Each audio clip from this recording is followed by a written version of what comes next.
आलम हमराही Arabic speaking course आपका अपना channel.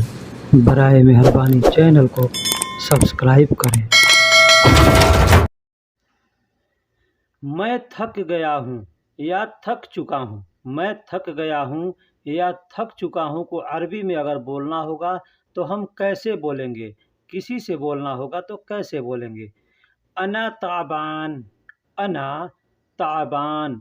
अना का मतलब मैं और ताबान का मतलब थक चुका हूँ। या अना ताब। अना ताब, मैं थक चुका हूँ। अना ताब भी बोल सकते हैं या अना ताबान भी बोल सकते हैं। अना ताबान का मतलब भी होता है मैं थक चुका हूँ या मैं थक गया हूँ या मैं थका हुआ हूँ। और अना ताब का मतलब भी होता है मैं थक चुका हूँ या थक गया हूँ। दोस्तों, ये एक हमारा नया अरबिक चैनल है जिस पर हम हिंदी, उर्दू और अरबिक तीनों लैंग्वेज को इस्तेमाल करते हैं। यानी आप उर्दू जानते हैं तो उर्दू से भी सीख सकते हैं, हिंदी जानते हैं तो हिंदी से भी सीख सकते हैं। तो अगर आप उर्दू जानते हैं और उर्दू से अरबी सीखना चाहते हैं तो बराए मेहरबानी इस चैनल का नाम हमराही अरबिक क्लास है। हमारे डिस्क्रिप्शन में आपको इसका लिंक मिल जाएगा या अपने यूट्यूब पे सर्च कर सकते हैं हमराही अरबिक क्लास और सीख सकते हैं। क्या तुम समझ गए? हल फहिमता। हल फहिमता, क्या तुम समझ गए? क्या तुम समझ गए किसी को कहना हो तो कहेंगे हल फहिमता। हल फहिमता। हल का मतलब क्या होता है और फहम का मतलब समझना होता है। फहम का मतलब समझना, लेकिन फहिमता फहिमता अगर कहेंगे तो मतलब हो गया तुम समझ गए। तुम समझ गए। तुम समझ गए। तो क्या तुम समझ गए को किसी से बोलना हो तो कहेंगे हल फहिमता। हल फहिमता। या तुम नहीं समझ रहे हो, तुमको समझ है, अगर कहना है ऐसे तुमको समझ है तो हल फहम कह सकते हैं। क्या तुमको समझ है तो हल फहम कह सकते हैं या हल फहिमता भी कह सकते हैं। ठीक है। फहम का मतलब या अफहम का मतलब। अफहम का मतलब होता है मैं समझ गया, फहम का मतलब होता है समझ गए, फहिमता का मतलब होता है तुम समझ गए। फहिमता का मतलब तुम समझ गए। हल फहिमता। आप कैसे हो? आप कैसे हो किसी से कहना हो आप कैसे हो तो हम सब जानते हैं, कहते हैं कैफ हाल। कैफ हाल यानी आपके हाल कैसे हैं। लेकिन बहुत से कम लोगों को ये ध्यान आता है कि अगर ऐसे कहना है आप कैसे हो तो कैफ अंता भी कह सकते हैं। कैफ अंता, जैसे कि लोग कहते हैं कैफ हाल या कैफ हालुकुम, यानी आपके हाल कैसे हैं। तो हम जवाब में क्या दे सकते हैं, पूछ सकते हैं कैफ अंता, यानी आप कैसे हो। कैफ अंता, आप कैसे हो। या अंत कैफ हालुकुम, आपके हाल कैसे। इस तरह से भी हम पूछ सकते हैं। कोई अगर हमसे पूछता है कैफ हालुकुम तो हम कह सकते हैं अल्हम्दुलिल्लाह। और बाद में उससे भी हम पूछ सकते हैं कैफ अंत या अंत कैफ हालुकुम या कैफ हालुकुम अंत। इस तरह से भी हम कह सकते हैं और पूछ सकते हैं, यानी आप कैसे हो। किसी से कहना हो कि आप बहुत तेज जा रहे हो। आप बहुत तेज जा रहे हो, जैसे कोई गाड़ी से जाता है या पैदल भी जाता है तो आदमी कहता है ना आप बहुत तेज जा रहे हो। तो अरबी में कहना होगा तो कैसे कहेंगे? अंत तसीरो। अंत तसीरो बेसुरआ। बेसुरआ, अंत का मतलब आप होता है और सुरआ, सुरआ का मतलब होता है तेज। सूरा, सूरा कहते हैं ना सूरा, तो सूरा नहीं होता, हकीकत में सुरआ होता है। सुरआ, तो सुरआ यानी आप तेज। तेज बेसुर। तसीरो, तसीरो मतलब जा रहे हो। तसीरो मतलब जा रहे हो। रोह कहते हैं ना रोह, रोह का मतलब जाना या जा रहे हो। तो तसीरो, तसीरो का मतलब बहुत जा रहे हो। बहुत, बहुत जा रहे हो। और सुरआ का मतलब तेज होता है। सुरआ का मतलब तेज हो रहा होता है। तो आप बहुत तेज जा रहे हो किसी से कहना हो तो कहेंगे अंत तसीरो बेसुरआ। अंत तसीरो बेसुरआ, अंत का मतलब आप और तसीरो का मतलब बहुत तेज। बहुत जा रहे हो, बहुत जा रहे हो। और सुरआ का मतलब तेज, यानी बहुत तेज जा रहे हो तो अंत तसीरो बेसुरआ, इस तरह से कह सकते हैं। क्या आपको किसी चीज़ की ज़रूरत है? हमको किसी से कहना हो कि क्या आपको कोई चीज़ की ज़रूरत है या किसी चीज़ की ज़रूरत है, तो अगर कहना हो तो सबसे पहले जानिए ज़रूरत यानी उर्दू अल्फाज है, और ज़रूरी उसी को अरबी में भी बोलते हैं तो दरूरी बोलते हैं, दरूरी, ठीक है। दरूरी या ज़रूरी ये अरबी का अल्फाज है, ठीक। हल अंत एहताज, यहाँ हमने नया अल्फाज इस्तेमाल किया है। हल अंत एहताज इला शैउन, इला शैउन।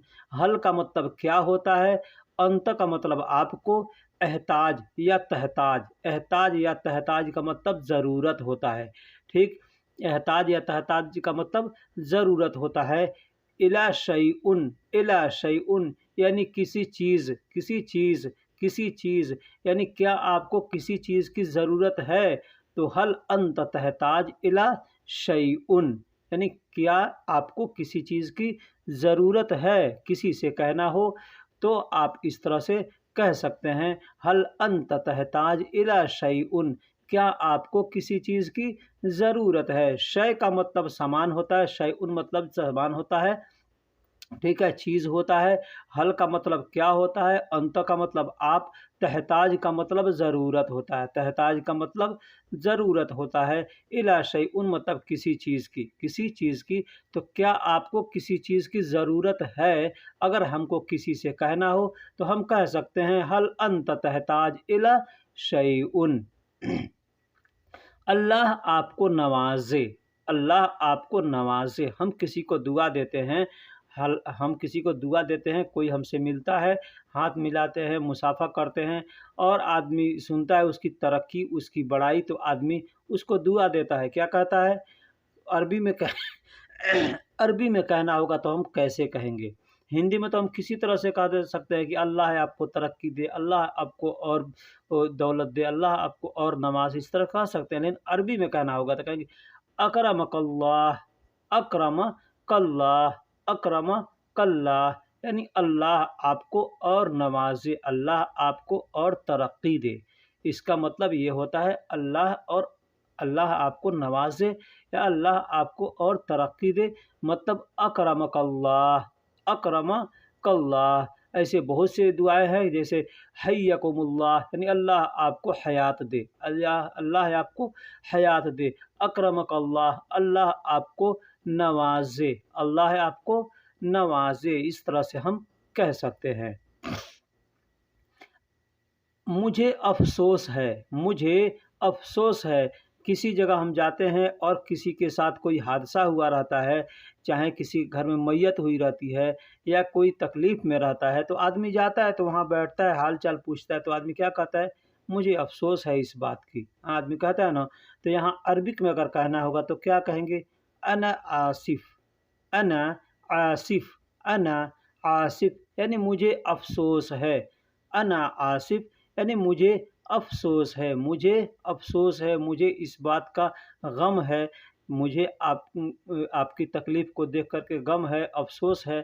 तो अरबिक में कहना होगा तो कह सकते हैं अना आसिफ़, यानी मुझे अफ़सोस है, मुझे अफ़सोस है। अना आसिफ़, अना आसिफ़ यानी मुझे अफ़सोस है।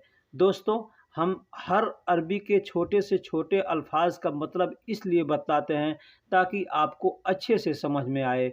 अगर आप अच्छे से ध्यान से वीडियो नहीं देखेंगे, नहीं समझेंगे तो कुछ समझ में आने वाला नहीं है। बाहर में इंतज़ार करो, बाहर में इंतज़ार करो। हम किसी से कहते हैं कि बाहर में इंतज़ार करो। एग्ज़ाम्पल के तौर पे हमको कहना है बाहर में इंतज़ार करो, या गाड़ी में इंतज़ार करो, मार्केट में इंतज़ार करो, घर में इंतज़ार करो, इस तरह से कहते हैं ना। तो अगर हमको कहना है बाहर में इंतज़ार करो तो कहेंगे इंतज़िर बिल ख़ारिज, इंतज़िर बिल ख़ारिज, इंतज़िर बिल ख़ारिज। इंतज़िर का मतलब इंतज़ार करो, ख़ारिज का मतलब बाहर होता है, बिल का मतलब में होता है, बिल का मतलब में होता है, यानी इंतज़िर बिल ख़ारिज यानी बाहर में इंतज़ार करो। अगर हमको कहना हो कि गाड़ी में इंतज़ार करो तो कहेंगे इंतज़िर बिल सय्यारा, इंतज़िर बिल सय्यारा। अगर हमको कहना है कि घर में इंतज़ार करो तो इंतज़िर बिल बेत, इंतज़िर बिल बेत। बाज़ार में इंतज़ार करने को कहना हो तो कह सकते इंतज़िर बिल इसवाक, इंतज़िर बिल इसवाक। इस तरह से हम किसी से कह सकते हैं कि बाहर में इंतज़ार करो, घर में इंतज़ार करो, गाड़ी में इंतज़ार करो, ठीक है। कहीं भी अगर इंतज़ार करना हो तो आप कह सकते हैं इस तरह से, बाहर में इंतज़ार करो, इंतज़िर बिल खारिज, इंतज़िर बिल खारिज। तुम ज़रूर मज़ाक कर रहे हो, तुम ज़रूर मज़ाक कर रहे हो, किसी से कहना हो अगर तो हम कह सकते हैं कैसे, बित्ताक़ीदी, बित्ताक़ीदी, अंत तुमाजिहु, अंत तुमाजिहु, अंत तुमाजिहु। अंत का मतलब तुम होता है या आप होता है, तुमाजिहु का मतलब मज़ाक, तुमाजिहु का मतलब मज़ाक कर रहे हो, बित्ताक़ीदी, बित्ताक़ीदी मतलब ज़रूर मज़ाक कर रहे हो, तुम ज़रूर मज़ाक कर रहे हो, किसी से कहना हो तो हम कह सकते हैं बित्ताक़ीदी अंत तुमाज़िहु, बित्ताक़ीदी अंत तुमाज़िहु। देखिए कभी-कभी ऐसा होता है कि एक छोटा अल्फ़ाज़ होता है अरबी का, लेकिन बड़े जुमले का वो तर्जुमा हो जाता है, ठीक है? और कभी-कभी ऐसा होता है कि बड़ा अल्फ़ाज़ होता है अरबी का और छोटे से लफ्ज़ का छोटे से जुमले का वो मतलब होता है, ठीक है? तो इस तरह से, और कभी-कभी अरबिक का जुमला बड़ा होता है, कभी का हिंदी का जुमला बड़ा होता है, ठीक है? तो तुम ज़रूर मज़ाक कर रहे हो, है ना? कभी-कभी ऐसा होता है कि कई अल्फ़ाज़ों को मिल कर के, है ना, एक जुमला बनता है, ठीक है? और कभी-कभी ऐसा होता है कि एक अल्फ़ाज़ होता है, उसी में सारा जुमला मिल जाता है, ठीक? तो तुम ज़रूर मज़ाक कर रहे हो। जैसे तुम चाहो, जैसे तुम चाहो, हम किसी से कहते हैं ना कि जैसे तुम चाहो, इसका कई अरबी बनेगा, ठीक है?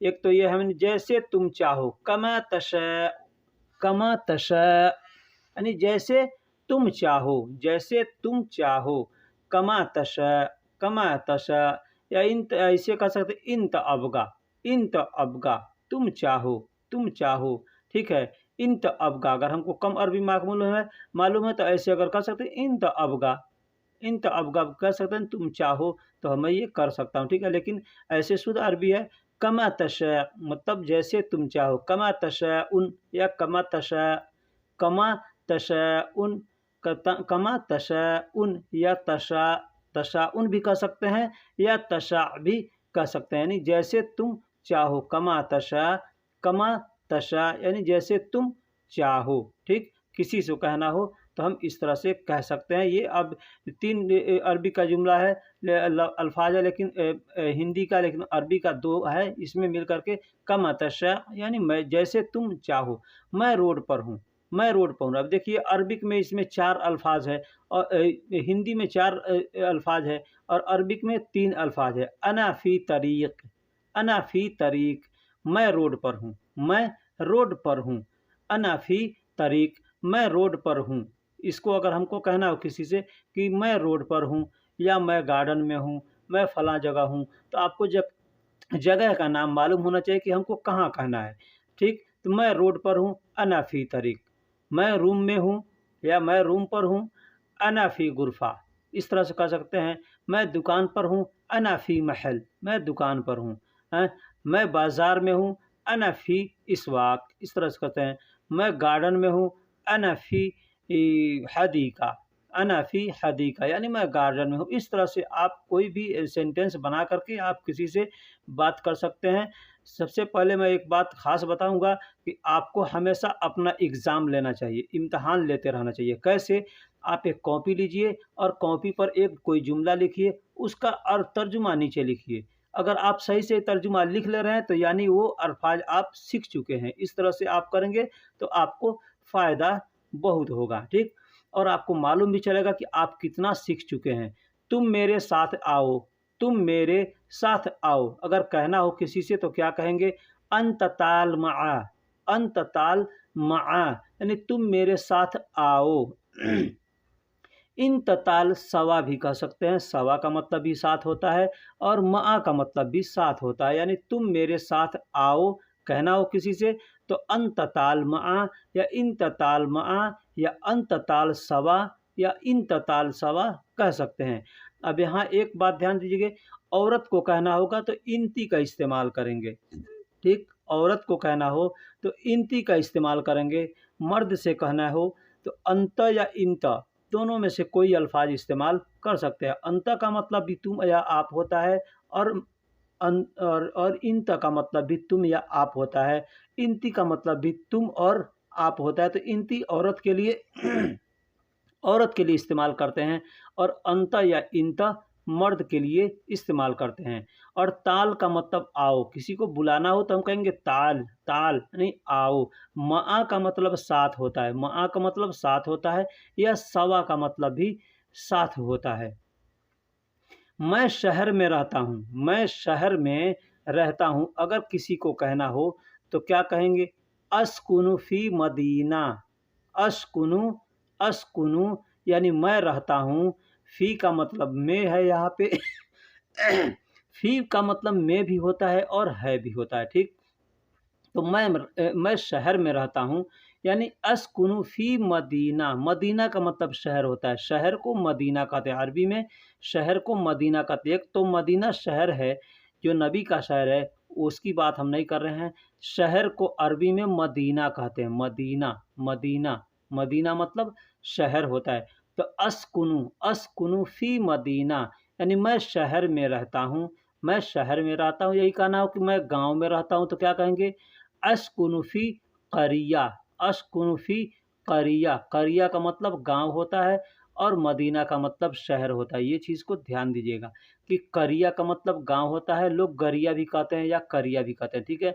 होता है क़रिया लेकिन लोग गरिया कहते हैं। तो मदीना का मतलब शहर होता है। अस्कुनु फी मदीना, मैं शहर में रहता हूँ। तुम गांव में रहते हो, अभी किसी से कहना हो कि तुम गांव में रहते हो, मैंने बताया कि मैं शहर में रहता हूँ, कहना हो तो कैसे कहेंगे? अब मैं गांव में रहता हूँ, तुम गांव में रहते हो ये भी बताया हूँ। मैं गांव में रहता हूँ लेकिन तुम गांव में रहते हो कहना होगा तो क्या कहेंगे? फी तस्कुनु या तस्कुनु फी अल करिया या करिया। करिया भी कह सकते हैं या अल करिया भी कह सकते हैं। अल देखिए, अल लिखा जाता है किसी भी अरबिक के अल्फाज में, आप ध्यान दीजिएगा कहीं भी लिखा होगा अरबी तो कोई उसमें अल का इस्तेमाल किया जाता है, ठीक है। तो फी तस्कुनु, तस्कुनु का मतलब तुम रहते हो, अस्कुनु का मतलब मैं रहता हूँ, अस्कुनु का मतलब मैं रहता हूँ, तस्कुनु का मतलब तुम रहते हो, फी मतलब में, अल करिया या करिया। करिया का मतलब गांव होता है, तो करिया भी कह सकते हैं या गरिया भी कह सकते हैं। अरबी का लिखावट होता है करिया बड़ा काफ से, लेकिन बोलने के लिए लोग गरिया गरिया बोलते हैं। तो फी तस्कुनु अल करिया यानी तुम गांव में रहते हो, तुम गांव में रहते हो। किसी को कहना हो, किसी से कहना हो तो इस तरह से कह सकते हैं, तुम गांव में रहते हो, फी तस्कुनु करिया। उसके पास बड़ी गाड़ी है, उसके पास बड़ी गाड़ी है। कोई आदमी है, उसे हमको एग्जाम्पल के तौर पे मैं बता रहा हूँ कि कहना हो अगर बड़ी गाड़ी है, बड़ा घर है, बड़ा कोई सामान है, तो आदमी को कहना होगा तो कैसे हम कहेंगे? एग्जाम्पल के तौर पे हमने गाड़ी को लिया है, उसके पास बड़ी गाड़ी है। इंदहु सय्यारतुन कबीरा, इंदहु, इंदहु सय्यारतुन कबीरा। इंदहु का मतलब होता है उसके पास, इंदहु का मतलब होता है उसके पास। एक बात ध्यान दीजिएगा, इंदक का मतलब होता है मेरे पास, इंदक का इंदी का मतलब होता है मेरे पास, मेरे पास। इंदी का मतलब मेरे पास, इंदक का मतलब तुम्हारे पास, इंदक का मतलब तुम्हारे पास। यानी हम दो आदमी बात कर रहे हैं तो कहना होगा मेरे पास तो कहेंगे इंदी, और कहना होगा कि तुम्हारे पास तो कहेंगे इंदक। लेकिन वही अगर इशारा करके या किसी को बताना होगा कि उसके पास तो कहेंगे इंदहु, इंदहु यानी उसके पास। सय्यारतुन यानी गाड़ी, गाड़ी है, और कबीरा मतलब बड़ी, कबीरा मतलब बड़ी। इंदहु सय्यारतुन कबीरा यानी उसके पास बड़ी गाड़ी है। यही कहना होगा कि मेरे पास बड़ी गाड़ी है तो कहेंगे इंदक, इंदी सय्यारतुन कबीरा, इंदी सय्यारतुन कबीरा यानी मेरे पास बड़ी गाड़ी है। या तुम्हारे पास बड़ी गाड़ी है तो कहना होगा इंदक सय्यारतुन कबीरा, इंदक सय्यारतुन कबीरा यानी तुम्हारे पास बड़ी गाड़ी है।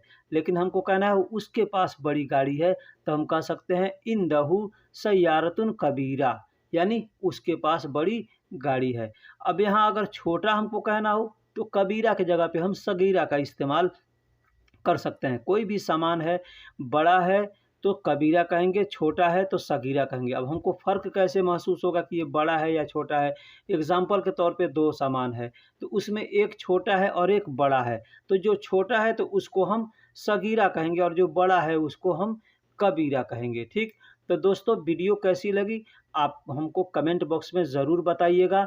कि आप कितना तक सीख चुके हैं, क्या-क्या चीज़ें जान चुके हैं, ये सभी आप चाहें तो बता सकते हैं। जो नहीं आपको मालूम हो, हमसे आप कमेंट में भी पूछ सकते हैं। जैसे वीडियो में वो चीज़ें नहीं मिलती हो तो आप पूछ सकते हैं, ठीक है। वीडियो अच्छी लगी तो लाइक कीजिए और सबसे पहले चैनल को सब्सक्राइब कीजिए और अपने दोस्तों में भी शेयर करें ताकि दूसरों को भी उससे फ़ायदा हो। आलम हमराही अरबिक स्पीकिंग कोर्स, आपका अपना चैनल। बराए मेहरबानी चैनल को सब्सक्राइब करें।